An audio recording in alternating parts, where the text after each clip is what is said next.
belles lumières, c'est Christine de l'Amour en Soi, j'espère que vous allez bien. On se retrouve pour votre review avec une présentation de l'oracle des Kami et Okai de Caroline Duban, illustrée par Lawrence Rasson. Je ne sais pas si je prononce bien, mais on va dire que c'est ça. Voilà, j'espère que vous allez très bien, que vous avez passé un très bon week-end et que vous allez aimer la présentation de cet oracle. Alors, comme vous pouvez l'imaginer, eh bien, cet oracle est d'inspiration japonaise. On va tout savoir qu'est-ce que c'est exactement les kami et les okai. Ça, je vous laisserai le découvrir après. Tout d'abord, eh bien, il s'agit d'un coffret aux éditions Le Courrier du Livre, qui est une marque des éditions Très Daniel. Et je remercie chaleureusement Isabelle pour cet envoi. On va lire ce qui est au dos de la boîte. Il n'est pas un seul cours d'eau, pas un seul arbre, pas une pierre, pas un objet qui ne soit le réceptacle d'une forme de conscience et d'intelligence. Animaux et humains ne sont pas les seuls à avoir été façonnés par les dieux. Tous ces éléments, quel que soit leur règne d'appartenance, sont le fruit d'une volonté supérieure qui peut être bousculée par l'intervention d'esprits bénéfiques ou au contraire malveillants. Grâce à cet oracle, vous découvrirez les principaux kami. Alors, donc du coup, là on vous le dit, les kami, ce sont les dieux et les déesses du panthéon japonais, ainsi que les okai, qui sont les esprits des différents mondes qui peuplent et animent notre réalité. L'oracle des kami et okai accessible et intuitif est inspiré de la spiritualité japonaise qui ne conçoit pas un monde manichéen. Comme la vie est une aventure en perpétuelle évolution, cet oracle vous aidera à prendre conscience des situations qui vous influencent pour orienter vos choix et trouver votre voie. Alors, ce boîtier contient 52 cartes magnifiquement illustrées pour réveiller votre intuition et un livre de 176 pages pour l'interprétation des tirages des cartes. Alors pour ceux qui ne savent pas, manichéen, et on prononce bien manichéen puisque CH là ça se prononce K, relatif donc au manichéisme, c'est dont le jugement est peu nuancé, c'est-à-dire quand on classe les choses en deux catégories qui s'opposent, par exemple le bien et le mal, les bons et les méchants. Donc on vous dit bien que dans la spiritualité japonaise, la spiritualité japonaise ne se conçoit pas par un monde, manichéen. J'arrive plus à lire moi, ça y est. Voilà, juste que pour vous sachiez, pour ceux qui ne savaient pas. Alors, on ouvre la boîte et on le découvre ensemble. Bon, là, j'ai ma boîte a un petit peu souffert dans le voyage, mais c'est pas grave, vous inquiétez pas. Je pense que le vôtre n'aura pas de souci. Voilà, belle boîte avec une couleur jaune à l'intérieur. Donc le livre qui est ici en couleur, on va le découvrir ensemble. Les cartes qui sont dans un petit pochon bleu, très beau, ça change des pochons dorés argentés. Donc assorti à la boîte évidemment. Des cartes qui, comme vous le voyez, ont un format beaucoup moins large que les autres. Pourtant, la boîte correspond à un boîtier de taille habituelle tel que l'archange Michael, etc. Pour vous donner un exemple, vous voyez, on est vraiment sur le même format. Je vérifie. Moi, un poil plus petit, mais vraiment un poil. Mais par contre, les cartes sont beaucoup plus petites. On les découvre après, pour l'instant. On va regarder le petit livret. Alors, donc comme je vous ai dit, la genèse de cet oracle, évidemment, elle est basée sur la spiritualité japonaise. Donc vous avez tout d'abord l'introduction. Je vais essayer de vous faire un gros plan. Voilà, où on vous parle donc du pays du soleil levant. On vous dit aussi que les kami des dieux et les okai, ils sont si importants qu'il est quasiment impossible chez eux de dresser une liste complète. Alors quand on parle de panthéon japonais, je ne sais pas si vous avez remarqué, on parle souvent quand on va parler des panthéons, par exemple Donc si on parle du panthéon des Égyptiens, évidemment, dans le panthéon égyptien, vous avez les dieux et déesses de l'Égypte comme Isis, Hathor et tous les autres. Quand on va parler du panthéon grec et romain, par exemple, vous allez avoir Neptune, vous allez avoir Vénus et Aphrodite, voyez. Après, vous avez les divinités chinoises qu'on appelle donc le panthéon chinois, où là, vous allez avoir Kuan Yin, pour ceux qui connaissent. Voilà, ça veut dire que c'est ça. Quand on vous parle de panthéon, on vous parle du pour que vous sachiez, quand on parle du panthéon celte ou nordique, je ne sais plus si on dit celte ou nordique d'ailleurs, tiens. Et bien là, on va vous parler des dieux celtes comme Odin, que vous devez connaître. Voilà.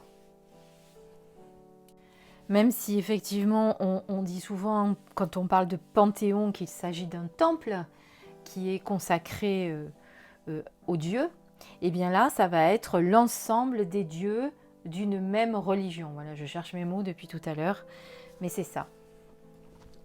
Alors, sur le livre, donc on continue à le découvrir. Donc, vous avez l'introduction, ça, on vient d'en parler. Là, vous avez une note de lecture. Alors ça, je trouve que c'est très très bien parce qu'en fait, on va vous donner la prononciation des mots japonais. Donc par exemple, le E se dit E comme dans répéter, sauf s'il est placé au début d'une syllabe où il sera prononcé Ye. D'accord? Et ça, c'est très important parce que souvent, quand on a des mots japonais, et là, vous allez voir, il n'y a que des noms de dieux et d'esprits japonais, donc forcément, il faut que vous sachiez comment les prononcer. Par exemple, Ookai, si vous avez un tréma sur la lettre, eh bien, le son sera prolongé un petit peu plus. Donc, par exemple, sur Okai, eh bien, vous allez prononcer Ookai, voyez, comme s'il y avait deux O. Voilà. Le G sera toujours un G, comme geisha, hein, vous ne dites pas geisha, on est bien d'accord. Voilà. Et ça, je trouve que c'est super pour avoir la prononciation exacte des lettres. Ensuite, vous avez diverses méthode de tirage avec la première utilisation pour consacrer vos cartes, les purifier, pour pouvoir les faire vôtres, je dirais, comme je dis souvent. Ensuite, vous avez plusieurs tirages. Donc, le tirage à 3 temps. Le tirage de la résolution, le tirage des apprentissages, la roue de l'année, et le tirage des chakras. Ça, c'est pas mal. Et ensuite, vous avez bien entendu la signification des cartes. Donc, vous voyez, alors, on va redécouvrir ensemble les cartes. Donc là, par exemple, ça se prononce Abu Raa Gago. Kago, pardon. Abu Raa Kago. Parce que G, c'est Ge. Et U se prononce toujours OU en japonais. Abu Raa Kago. D'accord? Donc voilà, c'est un esprit japonais qui est apprécié pour... Alors, parmi les nombreux esprits japonais bien connus pour apprécier l'huile des lampes, Abu Raa Kago est souvent perçu comme une entité informe et luminescente. Donc d'abord, on vous fait une présentation du dieu ou de l'esprit en question. Et ensuite, vous avez évidemment votre message correspondant. Et ceci pour toutes les cartes, avec la miniature de la carte, le nom, la traduction, ou en tout cas le nom écrit en japonais, comme ça si vous avez envie de vous amuser à l'écrire en japonais, pourquoi pas. Et vous avez exactement la même chose, donc description du dieu. Et là, qu'est-ce qu'on est sur...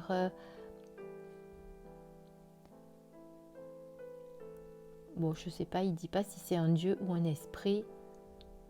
Et là, on dit Amameagi. Amameagi. C'est pas facile, hein, il faut s'habituer. Voilà, évidemment, forcément, vous allez voir que les cartes sont vraiment d'inspiration japonaise. Hein, les dessins sont très particuliers. Il y en a certains où on ne comprend pas trop le dessin, par exemple, là, ben, c'est ce qu'on vous disait, c'est que le Abura Akago est représenté sous cette forme-là. Voilà. Voilà. En tout cas, si vous aimez vraiment l'inspiration japonaise et si vous avez envie d'avoir un oracle qui change un petit peu de tout ce qu'on peut avoir dans notre bibliothèque, eh bien, je vous conseille vraiment cet oracle. On va tirer à la fin pour voir le message qui nous est donné à travers ces cartes et on regarde un petit peu ce qu'il y a à la fin. Donc à la fin, vous n'avez que la bibliographie sur les auteurs et l'illustratrice. Voilà. On découvre les cartes ensemble maintenant, si vous voulez bien. Alors, les cartes, dans leur petit bouchon bleu.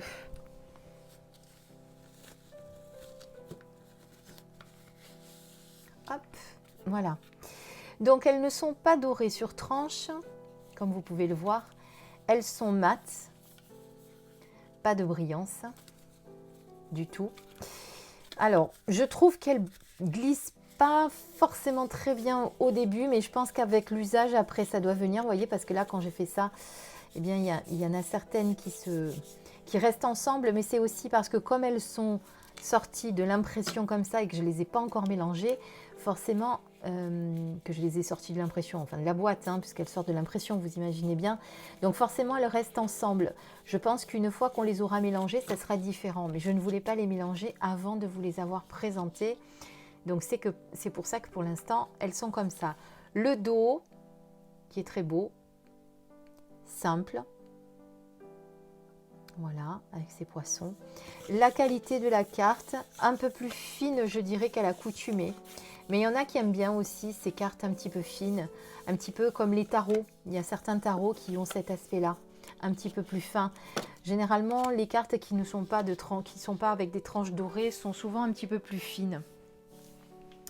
Voilà, et si vous voulez bien, on va les découvrir une à une, comme ça vous vous ferez une idée un petit peu plus précise. Donc, Abura Akago, Amameagi, Amaterasu, Ame no Uzume. Hein, puisqu'on est d'accord que le E se prononce E en japonais. Il n'y a pas de E. On ne dit pas Am, on dit Ame. Ameona, Aoandon, Hashimagari. Bon, je ne vais pas tous vous les prononcer. Je vous laisserai faire. Alors, il y en a qui sont représentés par des animaux.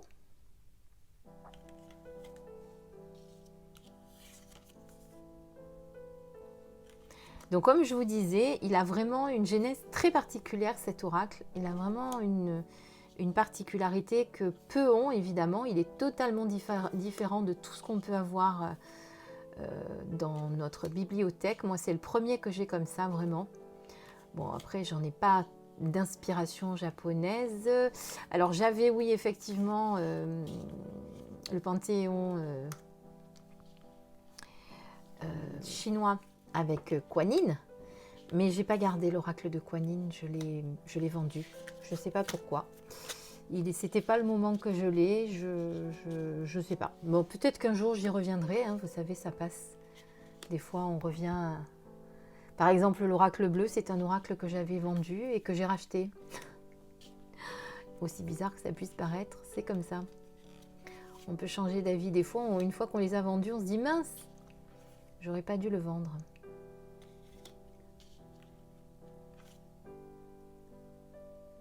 Alors lui, il a un nom assez long. Kaneno Kaminoi. Donc vous voyez, il y en a qui sont représentés par des hommes, par des femmes, par des animaux.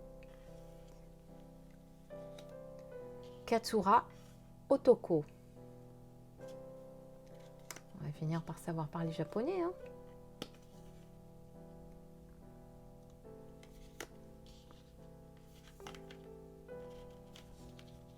Vous voyez là, celui-là, hop, j'ai du mal à les séparer.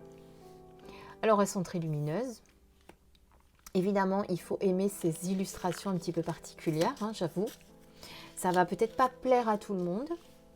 Il y en a qui vont me dire j'adore, d'autres qui vont me dire j'aime pas du tout. Je sens qu'il va y avoir vraiment deux catégories de personnes. C'est celles qui adorent et celles qui n'aiment pas. Je suis pas sûre qu'il y ait l'entre-deux, on va dire. Après, je les mélange et je vous fais un tirage. Voilà, certaines sont un petit peu plus abstraites. J'avais l'impression qu'il y en avait une de collée, mais non. Okori Shoshin. Je m'entraîne. Hein. Alors celui-là, il est très étrange. J'avoue.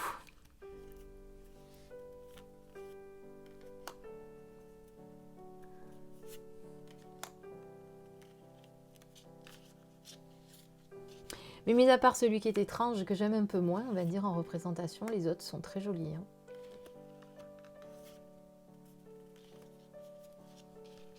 Mais bon, après, c'est pas parce qu'il a une tête étrange qu'il est forcément... je sais pas. En fait, j'ai pas regardé la signification de la carte.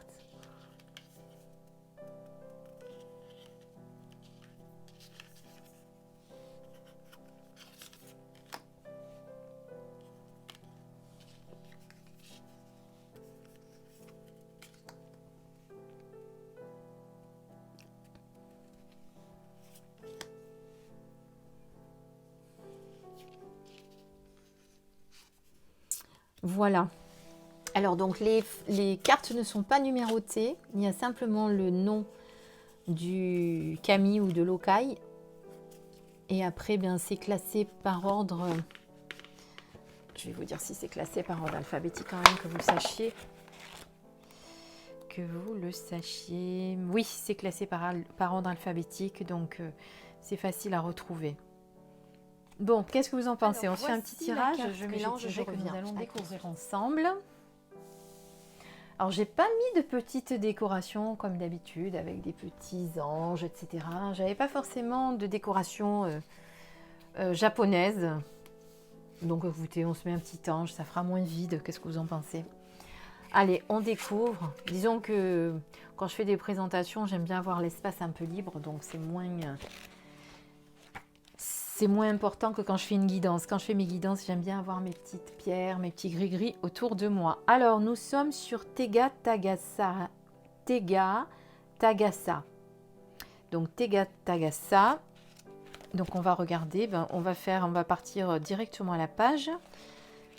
Alors, ST, pour voir si on arrive à trouver rapidement. Le voilà.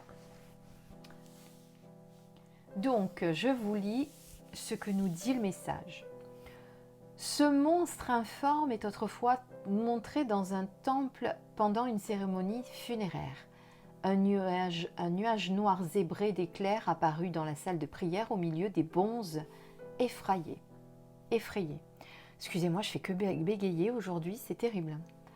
Le doyen imperturbable poursuivit les incantations qui permettent à l'âme d'un défunt de partir vers la lumière. Soudain, une main gigantesque sortit du nuage pour happer le doyen. Ce dernier l'attrapa fermement et lutta contre la créature. Il finit par la sortir de force de son nuage protecteur, laissant le monstre nu comme un ver et à sa merci. Le doyen consentit à lui laisser la vie sauve à la condition qu'il signât une sorte de contrat avec lui. « Je te pardonne et te laisse vivre si tu jures de ne plus troubler les cérémonies funéraires par ta foudre. » Avec dédain, le monstre accepta le pacte et dut apposer sa main ancrée sur un parapluie de papier qui depuis est ressorti à chaque cérémonie comme rappel de sa promesse. Alors, Tega Tagasa signifie le parapluie portant l'empreinte de la main. C'est une parole donnée, un contrat signé pour lequel vous avez la main. C'est vous qui possédez les cartes du jeu et décidez de ce que vous acceptez ou non. Peu importe que devant vous gronde la personne, elle n'aura pas le dessus si vous restez ferme et juste. Ne cherchez pas à dominer, ne prenez que ce qui vous est nécessaire et dû. Cela peut être en rapport avec un divorce, une augmentation, des heures supplémentaires, un réajustement dans un accord. Que la créature soit apparue pendant une cérémonie funéraire symbolise le fait qu'elle cherche à vous perturber dans un moment où vous paraissez plus faible, moins en alerte. Gardez vos idées claires et n'oubliez pas de faire signer les accords pour qu'ils soient toujours valables dans le temps. Eh bien écoutez, le message est très clair, hein, si vous avez tiré cette carte. C'est que vous ne devez pas vous laisser faire, que vous ne devez pas tout accepter et que vous ne devez pas laisser à la personne qui gronde, à votre supérieur sûrement, à une personne qui a une autorité supérieure, je dirais même, ne la laissez pas gronder et essayer de faire la loi. Et ne cherchez pas non plus à dominer. Donc vous voyez, ça peut être un rapport avec un divorce, une augmentation des heures supplémentaires ou un réajustement dans un accord. C'est pour ça que je vous dis, pour moi, c'est quelqu'un qui essaye de crier plus fort que l'autre. Donc l'autre essaye de crier plus fort que vous en essayant de poser ses conditions et en grondant, en criant peut-être aussi. Voilà, mais en tout cas, on vous dit de ne pas vous laisser faire et que c'est vous qui avez les cartes en main pour décider de ce que vous voulez accepter ou de ce que vous n'êtes pas prêt à accepter. Eh bien, je trouve ce message très beau, très très beau, très parlant. Vous voyez, comme quoi on a l'impression, quand on regarde la carte comme ça, que c'est pas forcément clair. Alors, c'est peut-être un oracle qu'on utilisera peut-être moins en intuition. Je sais pas, il faut que je me familiarise avec, pardon. J'avoue que quand j'ai jamais fait de tirage avec un jeu, je peux, pour certains, en tout cas, pas vous dire forcément s'il va me parler tout de suite. Il y en a d'autres, c'est évident. Hein. Je veux dire, au moment où vous regardez les illustrations, vous sentez qu'il va vous appeler, qu'il vous appelle, pardon, et qu'il va vous parler forcément. Celui-ci, ça semble un peu moins sûr, et pourtant, sur certaines illustrations, on peut deviner. Voilà. Mais je pense que bien utilisé avec les cartes, ça peut être très très bien. Surtout que vous avez un tirage avec les 7 chakras, avec les blocages et les forces, pour chaque chakra que vous pouvez sortir. Du coup, il vous permet, ce tirage, de faire un bilan énergétique sur vos centres d'énergie. Ça, je trouve ça très très bien. Donc, vous voyez, il faut les placer selon un schéma bien particulier. Et donc, les 7 qui sont placés, par exemple, alors, à droite concerne à droite les forces et les influences positives, à gauche les blocages et les affaiblissements.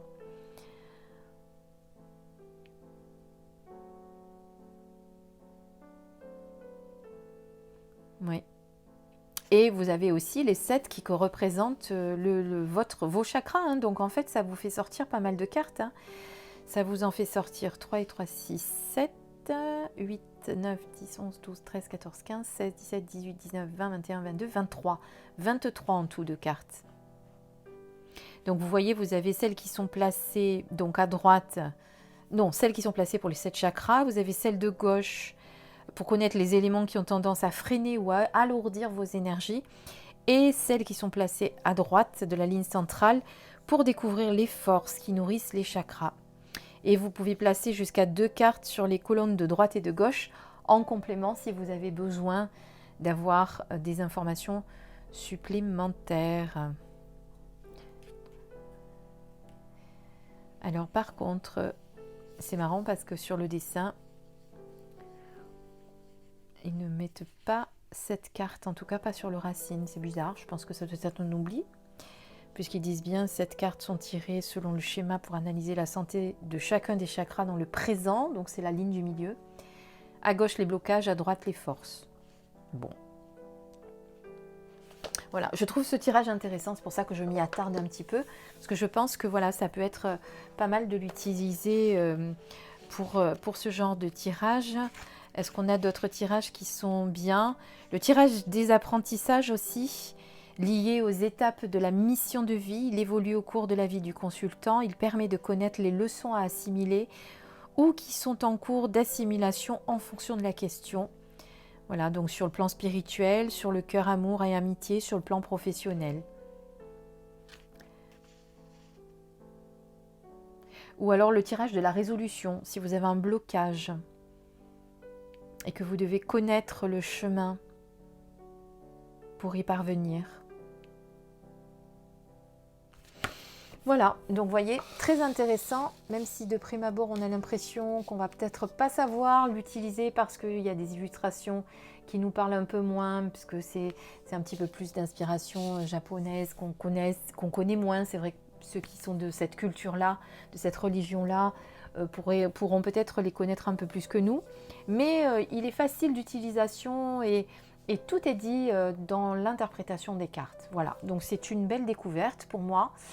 Même si au début, comme ça, là, en regardant les cartes, j'avais pas été forcément tout de suite séduite. Vous voyez, en vous le représentant, parce que je l'avais lu quand même avant, hein, mais en vous le représentant et du coup, je redécouvre d'autres choses.